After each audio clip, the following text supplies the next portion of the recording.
I became way more diplomatic. My emotion intelligence went from Dutch level, which is non-existent. Exactly. Just direct and not care about the consequences, to very diplomatic. Hi, and welcome to A Class of Their Own podcast, revealing the human stories behind their name. We will hear honest and intimate reflections from our guests who, despite their circumstances, shape a world that reflects their unique visions of success. Join me, Mira Magecha, to learn from these inspirational people and take the first step to make your own change. On today's podcast, we're joined by Emin Can Turan. Hi, how are you? Good. How are you? Good, thank you. Who is Can? Wow. Good question. I think currently Can is a builder. So from a very young age, I've never been a big fan of, like, when I was growing up with shooter games or similar things. I loved Legos. Probably played with Legos way over my age. Yeah. I still play with Lego, let's be honest. Yeah, I'm not going to say it on camera. But yeah, Legos. I would love to, when I was a kid, I would love to dismantle the computer and try to put it back in without success. You can imagine how angry my father was. There's like videotapes, Can, don't touch it, don't touch it, don't touch it. What do? I touch it. And then a couple of days later, there is no, tape recorder anymore because I dismantled it. I used to also code when I was young as well. So I think deep at heart, I love to build. Mm-hmm. And I really enjoy when I build things and other people can benefit from them. And so if I was to meet you somewhere for the very first time, how would you introduce yourself? I would introduce myself as a tech entrepreneur. That's how I know everyone is an entrepreneur now, but yes, unfortunately, a tech entrepreneur. That's what how I would introduce myself. What growing up would you say was success for you? How old? Like young. What's your first memory of you going, I need to, I want to, I have to? I've never had that. I've never had that luxury, frankly. For me, growing up, the first 15 years of my life, my biggest desire was to get the hell out of this ghetto and get the hell out of this in the initial school I went to, the high school I went to, in order to just to feel safe, just the basic necessity of safety. So let's take you back there if you're okay to go there, which is, where did you grow up? Tell us more about what that was like. Right. So the Netherlands now is one of the best places to live in, high quality of life. The Dutch we are, I would say, quite lovely people. But back then, in the 1980s, it was very different. And to truly understand me, you gotta have to a bit understand my parents. My parents fled Turkey as political refugees because they were fighting against a coup d'etat. That was an illegal government, the military that took hold of the government, basically fighting against a fascist government. My parents, they were students. My dad was finishing his physics degree, my mother literature. And my dad had to flee the country and eventually ended up in the Netherlands. My mother didn't know that my dad was alive for almost 5 years. Wow. And they were married. And my mother back then was making quite a career for herself as a woman, working hard. And then one day, my father calls my mother and tells her, I'm alive. I'm in the Netherlands. We have equality here, equal rights. We have a full functioning democracy. Leave everything, come here. So your mum is in Turkey at this point. Yes, at this point, but your dad has left. Yes, and my mother's side comes from a rather posh family. So, and my mother is a very elegant, kind-hearted woman who is it's not a rebel, although she can be rebellious, I'll be honest. She has those moments. Of course she does. She does. I will not tell them online, she'll kill me. And against everyone's wishes, my mom essentially got a fake passport, flew to the Netherlands with only 2 suitcases, with only books and the clothes on her back. She was at passport checks, and she went. There was a kerfuffle in front of her, like with some of the policemen. So they let her go. But whilst she was let go through customs, the photograph fell out of her passport. So it was just stupid luck that she didn't get caught and got along. My parents their diplomas weren't accepted. So they had to go back to university, study, first learn Dutch, which is a very difficult language to learn. Then I was born as well, and I was not an easy kid. And they had to go back to university, start their careers once more. And they spent a good, I believe, 4 years basically working for free, volunteering in order to build up their careers. And it was only when my mother wrote Queen Beatrix, our former queen herself, a letter about their life story, about how they fought to get to the Netherlands, how they fought in order for me to get a fair future. Yeah. So my mom put this entire life story in a letter in her best Dutch and sent it to Queen Beatrix. And it was actually Queen Beatrix herself that wrote the letter back, granting personally my parents their passports. And and me, because I was obviously born in the Netherlands, in Leiden. And they became national news. So their story, we don't really have it in the Netherlands, the American dream. We're way too sober for that. Yeah. But it was a bit like that. They came to the country, they fought hard. The first 15 years was tough. And then we went from the worst neighborhood, literally, to the most, let's call it non-diverse neighborhood that was a very, middle upper class. We were the only ones with a not pure Dutch heritage. So take me back before you go forward, what it was like in your first early memories growing up in Netherlands. So imagine you have worn out blocks, like the banlieues in Paris, essentially. Going to school, I had to take like special routes in order to get to the tram. And when our neighborhood was so bad, we had shootings, knifings, drug dealers on every corner. And I did not share their values. So at home, I would learn about Descartes. I would play the piano.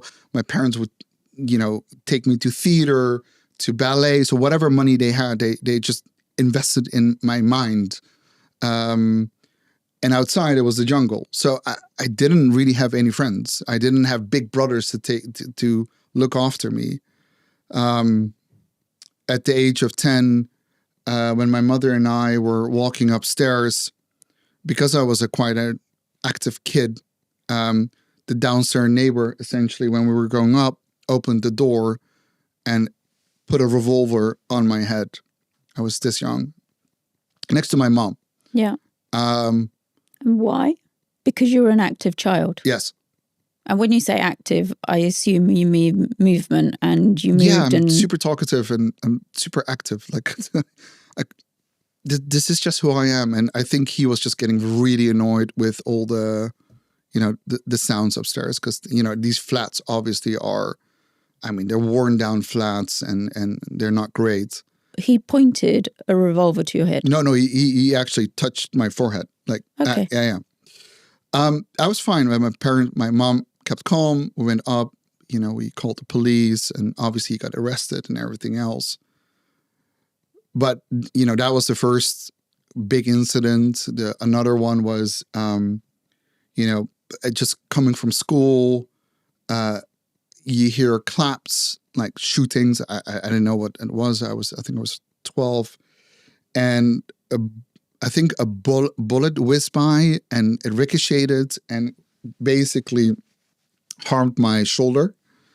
I thought I was like a knife cut. I didn't feel anything, so I had no pain, but it was definitely the bullet that was, or at least a part of the bullet that went through. The amount, I can't count the amount of times where I was just walking back from school with a huge backpack and I got a knife on my throat because they wanted stuff from me, because of the gangs. I don't know how many times I fought just to survive. I actually had 2 or 3 fights where I thought, like, this is it. I fight or I die. And so fighting was a survival mechanism that you just had to learn to be on the streets, while indoors it was very different. Oh my God, indoors was totally different. I had one cat. That was my friend, Bonjuk, wherever you may be. That was my, I loved her a lot. And I still get very sad it was my only friend. It was very wholesome at home because my parents are, they're retired now, but they became both academics at university, and then my dad went off to high government afterwards. But at heart, they're educators. So my dad would distill really mathematics, physics, and my mother about literature. It was a whole different story inside of the house. Yeah. And outside, it was such a contrast. And was that the same at school? Because you talk about... Yeah, that was the other problem. I went to school, we had similar problems. So we had shootings literally in front of the school. We had ones where our rector, I don't know, rector, you have to say the head counselor, essentially. Okay. He got beaten up by 10 guys with baseball bats in front of the school, in front of everyone, even in front of the teachers. No one dared to do anything. Our school was segregated, so you had kind of the best way to describe it's all the kind of the non-native Dutch at the front of the school, and then more the native, typical blonde, tall in the back of the school. There was always this rivalry. I didn't fit in either group. So it was hard for me to learn at that school. It was very difficult. I failed classes. I was bullied over, I was bullied for almost everything. Like from, I got big ears to I got lips to this to you're different. Your religion doesn't match. I wasn't really raised with a religion. Right. But I'm assuming there's some assumptions being made as to what and who you are. Yeah. Because your name isn't a Dutch name at this point. Exactly. I always say my religion is common sense, but most people don't like that answer. What were the fond memories that you recall? Oh, I got those too. With my parents. I mean, without my parents, I'd either be a master criminal or in jail, or I'll be dead. In fact, I've done some research a couple of years back and see all those old guys from the street and everything else. Half of them are not alive. I think traveling with my parents took me everywhere. Portugal, Spain, Italy, France. They took me to all the ancient places, churches, ancient remains, museums. I learned a lot about culture. The nuances of culture. I learned a lot about how people interact with each other. So those were very fond memories that I had. I was very fortunate to at least have my parents who put a lot of effort in me, even though I was really not an easy child to deal with. And when you say you weren't an easy child, because you mentioned that a couple of times now, what does that mean?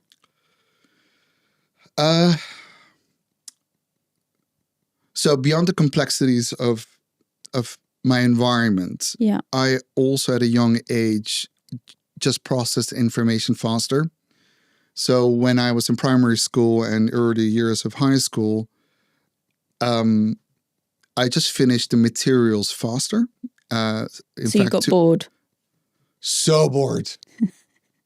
I get bored very quickly. My mind needs to be stimulated. Yeah.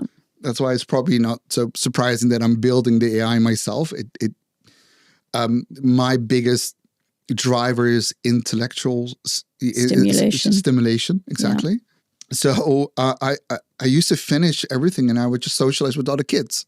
But the other kids are still working on their math problems and their grammar problems. So in the Netherlands at Montessori, we had this system where you had, I don't know, 100 cards for grammar or, Dutch and 100 for English and 100 for German and 100 for mathematics, blah, blah. And I would be finished way earlier and start talking and distracting the other kids.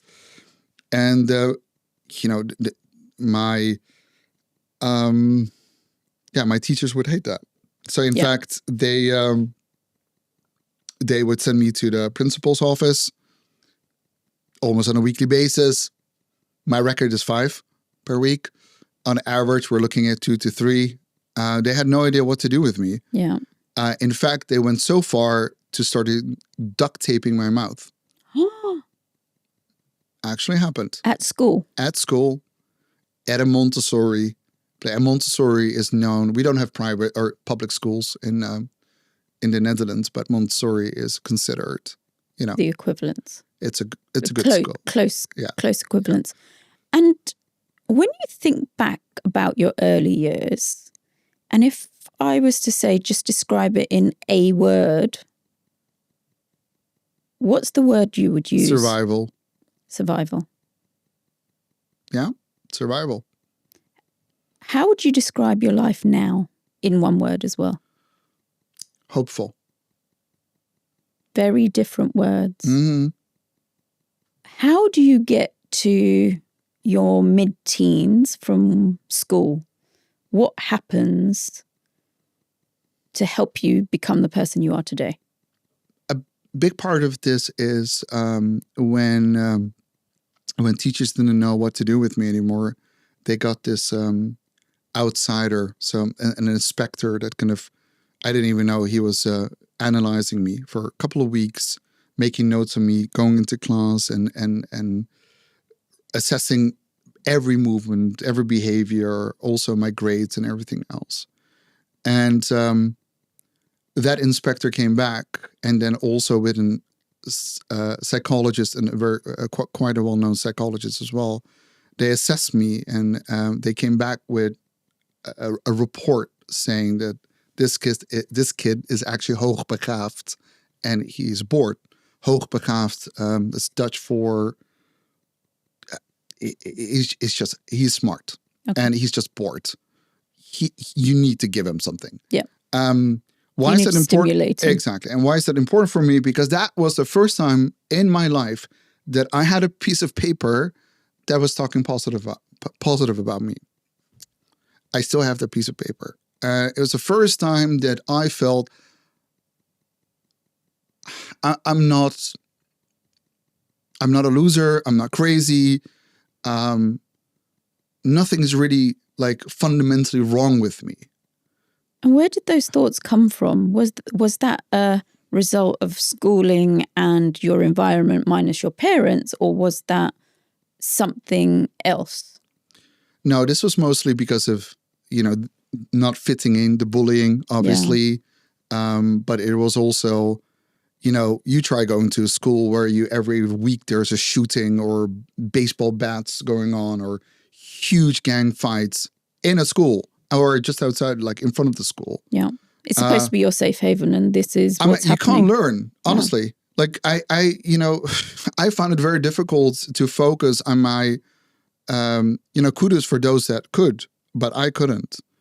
It was only when my parents really moved up, worked very hard, and really did very well with their careers, that we went from the worst neighborhood that is still quite famous right now to this day to, let's say, the poshest neighborhood in Rotterdam, in that city.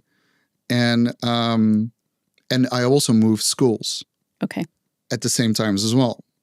And I was there were only, in that entire school of 600 people, there was only 3 non-native Dutch in that entire place. And I was one of them. And it's only because my mother went to the principal and pleaded with her about me and showed the report and everything else and said, give my child a chance. Give him the opportunity to excel and become the person he needs to be. Exactly. So those 2 years I spent there, still didn't have friends, still didn't fit in there either.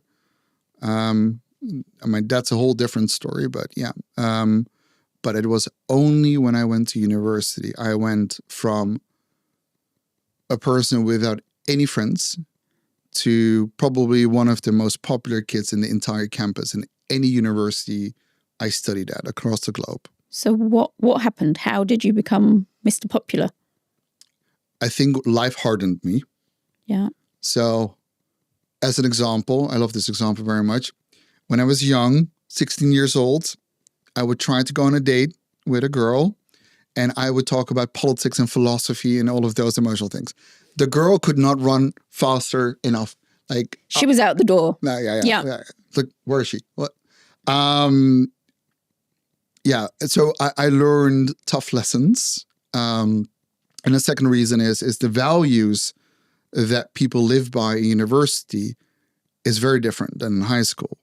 You know, at a university, you are cool if you have high grades. Yeah. You are cool if you are very involved with extracurricular activities, and whether you're the vice president of the university or elected vice president, or you're the, social representative of your entire cohort, they like that. Yeah. In fact, they encourage it. That encourage it. Yeah. In fact, when Google hires, they look more at your extracurricular activities as opposed to kind of the average grade, your GPA, what you have. Yeah. Where did you go to university and what did you study? I first studied corporate law for 1.5 years or so. That wasn't really my cup of tea. I loved it. But I found it too small. And when I was 18 as well, I was like, I need to leave the Netherlands. It's too small for me. And if you want to, there's an expression in the Netherlands called huisje, boontje, beestje. It means little house, little tree, little beast or cat or dog, essentially. It's like having a normal, nice, high quality life. But I was hungry. I wanted to know more about the world. So I worked and studied across 8 different countries. I studied at Rotterdam Business School. I studied at Cranfield School of Management, which back then had the best strategic marketing masters in science in Europe. It's now overtaken by Imperial, unfortunately. Anyway, well, it's a different story. I'm a snob for rankings. Yeah, I was just getting there in my own thought process there. And I did my postmasters at Deep Technology Strategy at University of Oxford, learning how to take complex technologies like, for example, cloud systems, AI systems, blockchain, robotics to market. And I'm not talking about innovators, from like early adopters. Like, how do you get it to the masses? Yeah. So I studied there and then moved on to my professional life. This episode is brought to you by Play for Change. Play for Change brings together leadership coaching, expert facilitation, and builds communities. They help craft real connections, spark learning, and turn play into powerful experiments to enable better relationships with yourself and others around you. To find out more, go to playforchange.co.uk. Links are in the show notes below. When you think about life today, and you've done a lot of different things, you've trained, you've got friends, you've got a wife, you've got all of the successes, or you've got some of the successes, all of the successes. What shows up from your younger years that still, when you're sitting there, comes back to almost haunt you? All right, here it goes. So the two childhood needs we never had was safety and acceptance. So if I feel like, if we're going on a holiday and I feel we're surrounded with not so nice people, I just don't want to be there. It's my holiday. I just want to relax. Yeah. So I really make drastic, like, pack bags, let's go. We'll go to a different place. Safety is important for me. Not that I can't handle the safety right away, because it hardened me so much that, if I see some injustice happening on the streets, I'm usually the first one that acts. Yeah. And I'm no hero. I'll probably say I'm more of an anti-hero, but I will act. I do like to look, danger in its eyes. So far, so good. And the second one is really about acceptance, which is seeking approval by others, which I am trying to minimize. And that goes back to acceptance, because I didn't have a lot of friends and I was never good enough for any group of friends. Yeah. Which is funny, because now all my friends are internationals and I don't have a normal friend. They're all super successful and kind and wise and lovely. I got mentors, and I have an incredible support system with the kindest people you can imagine. But I don't crave acceptance, but I should minimize it. And it's hard to do that. So give us an example of a time, without sounding like we're in an interview. I had a situation where I was forced to let someone go. And, I really tried my best to motivate this person, to support him, to train him. I really tried everything. But actually, if you look at the most successful tech companies in the world, there's a saying, if you can't hire right, fire right. Get rid of the people that drown you, because it's insanely difficult to be a founder. Mm-hmm. It is very difficult. And if I didn't have this innate need to be accepted, because I really like that guy. I think he's a very kind, very honest guy, and I would consider him a friend as well. If I didn't have that innate need, I would have already let him go 3 months earlier and gotten someone else in there, and probably spared some time and cost as well. Yeah. How do you balance that though? Because that's a need and want of having acceptance, but also to be liked. What would be the advice you want to hear today if you were in the future? Be 20% more cutthroat. 20%. I think all that bullying, all that hardship made me incredibly naturally very empathetic. Yeah. I find it very easy. It comes very natural for me to connect with people, to actually connect with them, not fake connect. I care about people. Yeah. Which is a strength of mine. Because of this, I do really attract great talent. I have amazing teams, amazing people around me. But obviously, it's a double-edged sword. You also have people that may abuse it, even unintentionally. Like this, he's not intentionally abusing this, but there are also people that intentionally want to abuse it and capitalize on it. So it's my strength and my weakness, unfortunately. This is why, for example, what what I would advise myself, which I'm now trying to do, is find a partner that is more harder.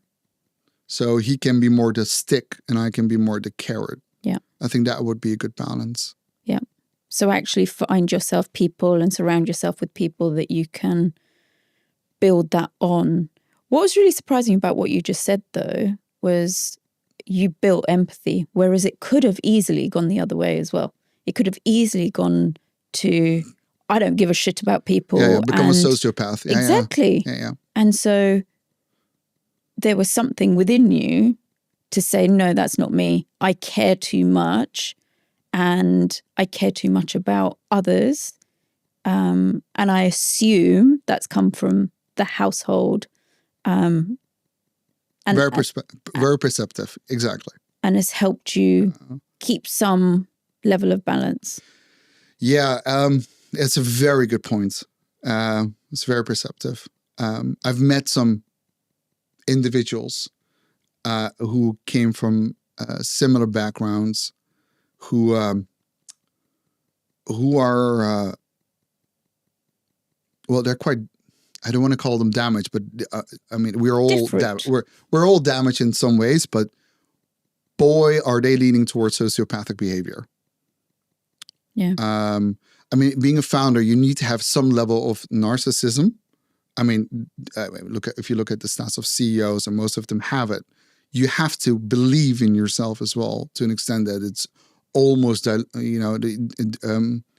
you're trying to kid yourself, but you need it.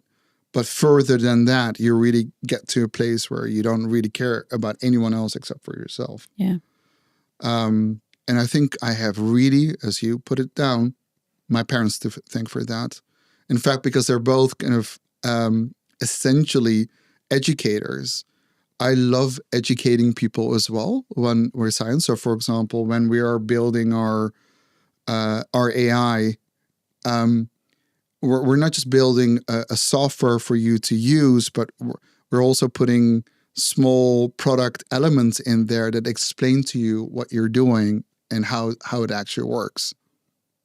Before we go into what you're doing today and what you're building as a tech entrepreneur, why is it important that you share your story at this point? Because from what I believe in the conversations we've had prior to today, is this is the first time you're sharing the whole you in terms of in a very public platform. It's hard to open up like this. There are only a handful of people on this planet that truly know my background and where I came from, what hurdles I had to jump. And it's not easy to share, not even with people that are very close to me. Yep. I'm sure there are many psychological reasons why that is. But, it's just very difficult. And having to do this now so publicly, it's not easy. It's pretty difficult. And if you ask why I'm doing this, I think the professional answer would be, it's more like the vision I have for my company of helping other entrepreneurs, whether it's early stage, later stage, or bigger companies, that you are not alone. Yeah. I think empathy, compassion, relatability can be so powerful. Look, I'm Dutch, so we're quite skeptic by nature and very direct. So I apologize beforehand for putting my foot in my mouth probably 100 times during this podcast. But even as a Dutch person, when I listen to certain podcasts, I feel like, okay, I'm not the only one. Yeah. And I am fortunate enough to be in London, be in Netherlands, being in Ukraine. So I have many people that I talk to, and still this journey can be so incredibly lonely. Yes, it can. And I guess my goal is to tell people, look, even if you did not have a head start in life, there is a certain mindset, really, there is a mindset that if you adopt this mindset, you can get further than you ever imagined. Given that you grew up in the Netherlands, you are choosing to base the country and where you live and split your time between Ukraine and the UK.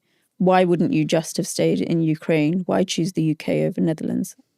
So my initial reason to come to the UK is obviously I studied here, but I stayed here because the UK mentality is very different than the European mentality. It's much more meritocratic. We judge way less where the person is from. We care more about their aptitude, their hunger, their how much value can you bring me. So it's a bit like America Light in this way. You are not from India, you are not from Germany, you are a Londoner. And this is what I love about the UK. I love the British people as well. When shoves comes to push, they are there. They've always, if you look historically as well. They might have been doing some of the shoving along the way, but Yeah. If we talk about that, we're we're not going to go down a rabbit hole. Let's not do that. Yeah, it doesn't help when you have 15 different prime ministers in 2 weeks. No. Oh my God, I'm so happy they are leaving. Anyway, okay, that's a different topic. Yeah, so for me, I felt home here. And I could have never built my career the way I built it in such a short time if I was in the Netherlands or, in fact, anywhere else in Europe. So I really applaud, the British mentality in this way. And do you feel that when you came to the UK, and again, I'm not trying to put words in your mouth, but when you came to the UK, do you feel like it was your big break? It changed who you were, who you wanted to be. It did. Yeah, I did. I became way more diplomatic. My emotion intelligence went from Dutch level, which is non-existent. Exactly. Just direct and not care about the consequences, to very diplomatic. So I can literally switch my brain to be very diplomatic or be very Dutch in an instance, which took a long time for me to learn. And to be very clear, I know some very diplomatic Dutch people as well. So we're using very specific stereotypes. I know some amazing Dutch people out there. Yeah, it's all an act. It's all an act. We love it. We love that we can be just direct. If we're at a party, we're like, Dutch, yes, okay, let's talk direct. And so being heightened emotion intelligence, obviously world-class education. And when you meet British people, they see you for you. So I know there are people that complaining about certain things about, British people, but to be honest, go to Europe and compare. Don't get me wrong, we do things very well in Europe as well.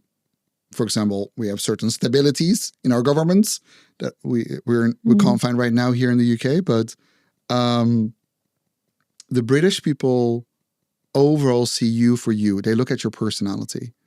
They look at what you achieved. I can't change my origins. I can't change my skin color. What I can change is my ambitions and the trajectory of my life. And if I have a good track record, then I'm judged on that. I'd rather have this than the other way around. And what's important to you? Because you've talked a lot about where you grew up. We've talked a lot about education and how important that was to you. You've just given me a bit of a glimpse into why the UK. But what do you value the most? Kindness. British people have a lot of kindness. So I understand not all kindness is sincere.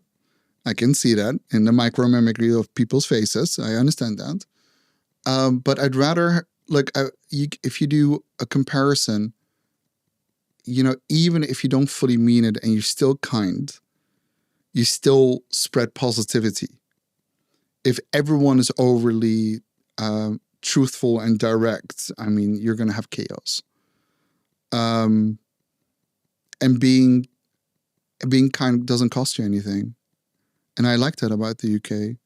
And look at what we look at what we're going through. You know, we went from one chaos to another. You know, we started with COVID, then we had the war, inflation, mortgages, the water scandal. How can you F up water? It's insane. There's a lot of things that have to change. You know, we need a boring relationship. We had some crazy partners before in government, and we just need one boring, someone that's going to restore everything to the former glory, basically, the UK was. But despite all of this, people are still kind. I still feel more safe here, for example, than if I would walk in the streets of Paris. There's a lot of... Even today. Now, go to Paris, you'll see the difference. There is a certain peer control. If you're in the tube as a woman and someone harasses you, you'll have multiple people standing up for you. That's something I can't say that happens often in the Netherlands or in France, for example. And I can say that because I've lived in those places. And that makes me very proud to be a Londoner. What is it that you actually do? So right at the beginning, you said you were a tech entrepreneur. Tech entrepreneur for what? Good question. And let's explain that in layman's terms. Right. Okay. So, very simple. I don't think he's telling the truth. I think it's actually more complicated. Yeah, of course it's more complicated, but I'm trying to very uncomplicate this. Okay, the dominant reason why companies fail or do not meet their full potential is due to go-to-market reasons.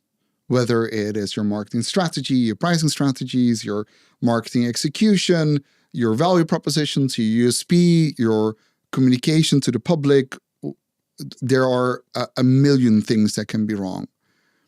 And if you look at the stats, that is predominantly the reason why startups, scale-ups, bigger companies fail, even the ones that IPO and eventually fail. There have been many case studies.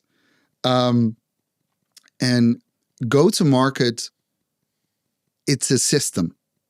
It's not luck. Of course, one thing is out of our hands, which is timing, which is market. Are you early in the market? Then you're too busy educating people. If you're too late in the market, then you're too busy competing with your competition. But let's say, assume the timing is right. The rest is more of a mathematical equation of certain things that you need to know and understand and execute in the correct way in order to bring your product and or service to market.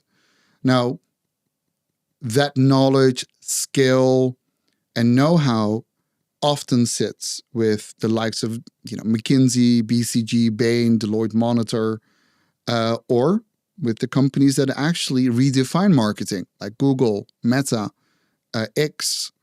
So, if you are a company with 200 people doing a couple of million a year, you're not going to spend $500,000 of a strategy with McKinsey. You don't have it. Yeah. Or you can't afford, you could, it's hard for you to afford a former head of marketing from Google who costs you £300,000 annually. But imagine if you have a platform that has all the knowledge about your company, your market, and can act in 3 different ways. It can act as your senior analyst at McKinsey that gives you strategic advice, can act as your head of marketing, for example, from Google, that writes the best of campaigns infused with persuasion and communication sciences. And finally, that can act as your senior sales manager from Microsoft that has the right materials in order to persuade the prospective client to come and buy with you, all nicely packed up in an AI that is only dedicated to your company, in a platform that is essentially a B2B automation workflow platform. So in short, for example, if you think of product design, you think of Figma. If you think of internal communication, you think of Slack. And this year, when you think of go-to-market for B2B, you will think of Pebbles AI. Is that clear? That was the simplest way I could explain it. I'm so sorry. But it's a complex topic to nail into 3 points of this is what we do. But if I try and summarize it, you're creating a simpler way for smaller businesses and entrepreneurs to be able to go to market in a more sufficient way, having the expertise of the people that you can't afford to have in an AI solution. Yes, perfect. But also for bigger companies, for big tech companies, and also, very importantly, for agencies, so marketing agencies or lead gen agencies. So if they have 100 clients, they can upload all their 100 clients into the system and essentially serve all those 100 clients by being able to generate intelligence, campaigns, as well as assets, proposals, RFPs, RFQs. So everything will be automated. Is it easy to do? No. But I spent 1 year building out the IP to train our own AI. And we have 18 engineers. Roughly eight of them are completely focused on the AI itself, and 10 is on the platform.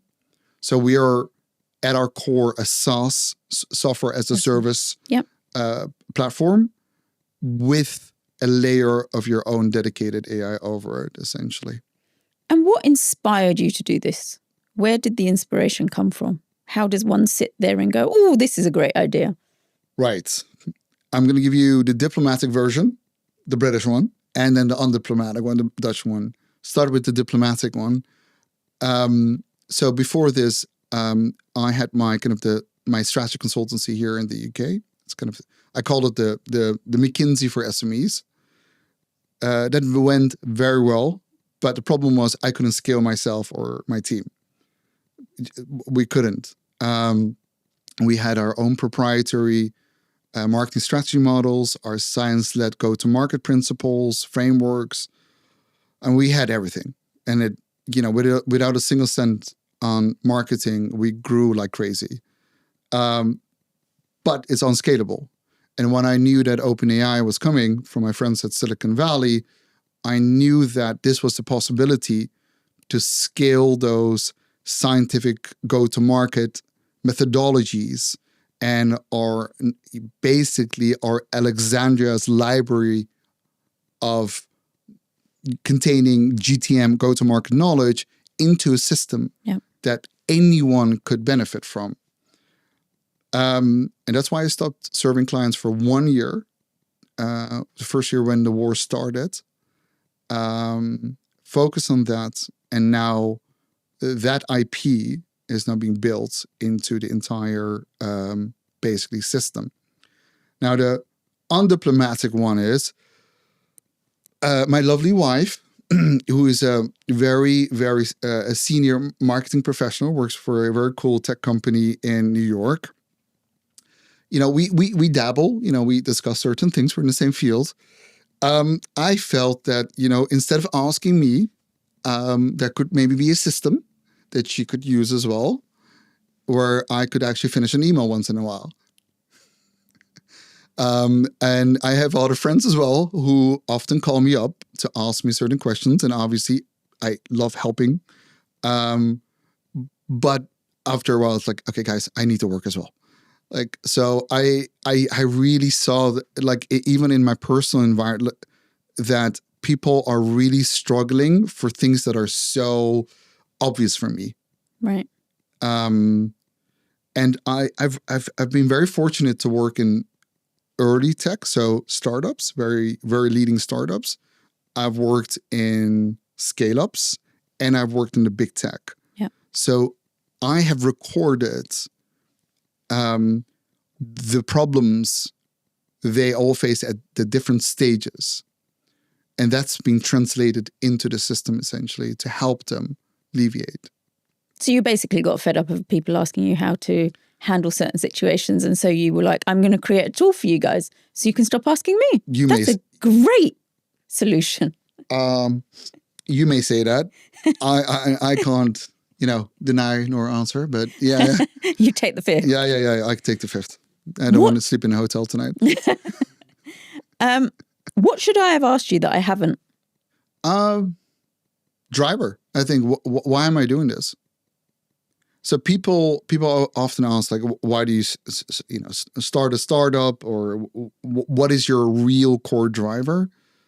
Beyond obviously the satisfaction of building very complex stuff that can do very cool things. My driver is legacy. It's been never about the money for me. I actually want a non-shared office with very happy employees, with a Google type of culture here in London, somewhere around Shoreditch. I want an office in the Netherlands. I want an office in Ukraine, perhaps an office in Singapore.